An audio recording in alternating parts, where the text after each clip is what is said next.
Está no ar mais um Justiça do Trabalho na TV, produzido pelo Tribunal Regional do Trabalho de Santa Catarina. Com o avanço da tecnologia na área de monitoramento, cresce o número de pessoas que tiveram a sua intimidade e a sua privacidade violadas. Expresso na Constituição, o direito fundamental à intimidade está presente também nas relações de trabalho. Mas até que ponto o empregador pode utilizar-se do poder que possui sobre o empregado? O monitoramento pelo patrão de e-mail do trabalhador viola direitos? Para discutir essas questões está conosco o juiz do trabalho e professor Rodrigo Goldschmidt. Juiz Rodrigo, é um prazer tê-lo de volta no nosso programa. Obrigado por ter aceitado o nosso convite. Bom, a exposição das pessoas ganhou inegavelmente uma dimensão bem maior com o uso da internet, não é mesmo? É verdade. E o direito à intimidade previsto na nossa Constituição Federal, ele tem sido, por conta disso, também mais reclamado, mais invocado de forma mais contundente por aqueles que se sentem de alguma maneira ameaçados. Então, eu gostaria que o senhor explicasse em que consiste mesmo o direito à intimidade. Pois bem, o direito à intimidade, de acordo com a doutrina, é o direito da pessoa estar só, de guardar para si as coisas que lhe são importantes, né, ficar resguardado no seu recôndito, no seu lar. Então, isso acompanha o ser humano e, por decorrência, o trabalhador ao longo de suas relações. Sim. Ele tem esse direito de ter determinados espaços próprios, né, e de se resguardar perante a ação de terceiros. Muito bem, para alguns doutrinadores, a intimidade e a privacidade elas têm o mesmo significado. O senhor concorda ou defende uma diferenciação entre os dois conceitos? Olha, eu acho que deve ser assim alguma diferenciação em termos de grau ou intensidade. A intimidade é algo mais profundo, de coisas que realmente o ser humano não abre mão e que só a ele cabe e interessa. A privacidade já tem a ver com separação de acesso por demais pessoas. Eu posso, por exemplo, estar na minha casa fazendo um festejo ou celebrando uma determinada data e quero ter privacidade quanto a isso. Muito Certo. embora as coisas que ali acontecem, piadas, conversas, não estão propriamente sob intimidade, né? Certo. Ao resguardo da intimidade, mas estão privadas, estão resguardadas da ação de terceiros também. Resguardadas naquele ambiente. Naquele ambiente que é privativo. Muito bem, e de que forma o direito à intimidade do qual nós estamos falando está inserido nas relações de trabalho? Pois bem, a primeira coisa que a gente tem que ter claro é que por trás do trabalho existe um homem que trabalha. Claro. Então, ele é um ser humano, ele tem direitos fundamentais, e entre eles os direitos fundamentais de primeira dimensão, que são aqueles ligados à autonomia ou liberdade da pessoa. Então, o trabalhador, enquanto ser humano, ele também tem essa dimensão de direitos, a intimidade dele, as suas coisas pessoais, o seu direito de personalidade. E isso não se apaga diante de uma relação de trabalho. Muito embora o direito do trabalho possa ser considerado um direito social, o homem trabalhador ele também tem direitos de primeira dimensão, que são justamente esses, né, ligados à privacidade, à intimidade, e mesmo no ambiente de trabalho tem que haver algum determinado respeito a esses direitos. E é aí que se insere essa temática.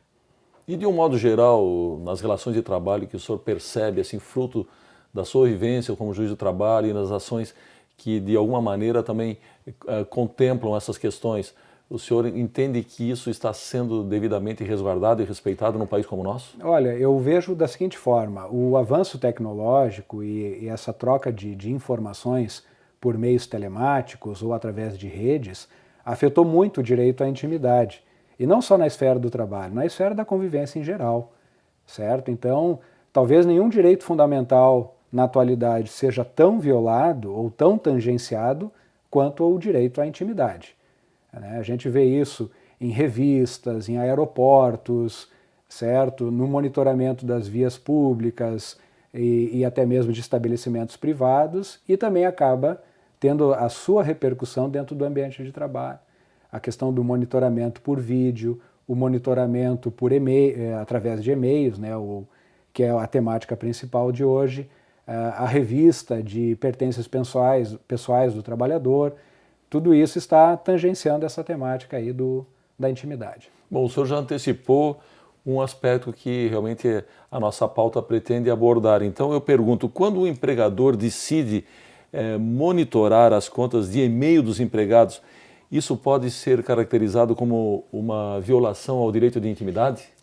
Olha, pode ser caracterizado, certo? A gente, estudando aí a doutrina mais recente e a jurisprudência, a gente constatou que os tribunais vêm estabelecendo uma distinção entre o e-mail pessoal do empregado, né, aquele que ele contrata individualmente com provedor próprio, e o chamado e-mail corporativo, que é aquele e-mail que é da empresa e assim é colocado para o trabalhador como uma ferramenta de trabalho. Certo. Então, no primeiro caso, o empregador tem que se abster de monitorar, porque ali se interpreta que realmente está invadindo a intimidade e a privacidade do trabalhador, porque ali é um elemento contratado por ele e é individual. Agora, no segundo caso, quando se trata de um e-mail corporativo, uma ferramenta de trabalho, a jurisprudência vem entendendo que é possível haver um monitoramento desse e-mail, justamente para que não haja desvio de finalidade ou até abuso no uso dessa ferramenta, que pode redundar numa exposição negativa da empresa perante clientes, ou até mesmo danos palpáveis, né, para a empresa, pelo próprio uso indevido do e-mail. Bom, como juiz do trabalho, o senhor certamente já tem uma boa noção do tipo de assunto que frequenta as ações trabalhistas com relação a esse tema. O senhor poderia falar um pouco sobre isso? Pois é, o principal problema aqui, talvez no que diz respeito às empresas, é uma falta de disciplinamento do uso do e-mail. Sim. Se ela tivesse uma política previamente estabelecida dos limites do uso do e-mail, em que circunstâncias pode usar, para que fins pode usar, talvez fosse prevenida uma série de demandas trabalhistas, né, que busquem aí uma eventual reparação de danos materiais e morais. O problema é que ainda há um certo amadorismo nessa área ou uma falta de precaução, e daí os problemas surgem, né, para só depois serem corrigidos diante de uma sentença que foi desfavorável, por exemplo, ao empregador, né? Então talvez aí resida o maior problema ligado a essa temática do monitoramento do e-mail.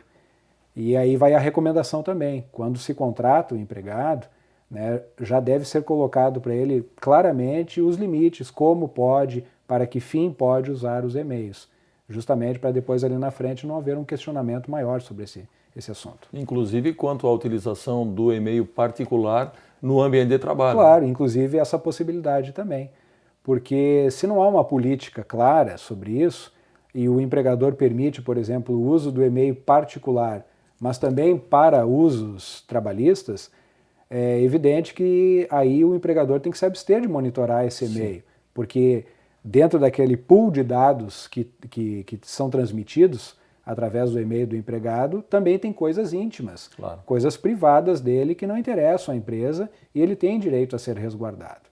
Então, a melhor saída seria realmente a empresa ter a ferramenta própria, o seu e-mail próprio, o seu servidor próprio e ainda assim e mais uma política clara do uso dessa ferramenta. Muito bem, juiz Rodrigo, nós precisamos chamar um rápido intervalo, nós voltamos em seguida, é só um minuto.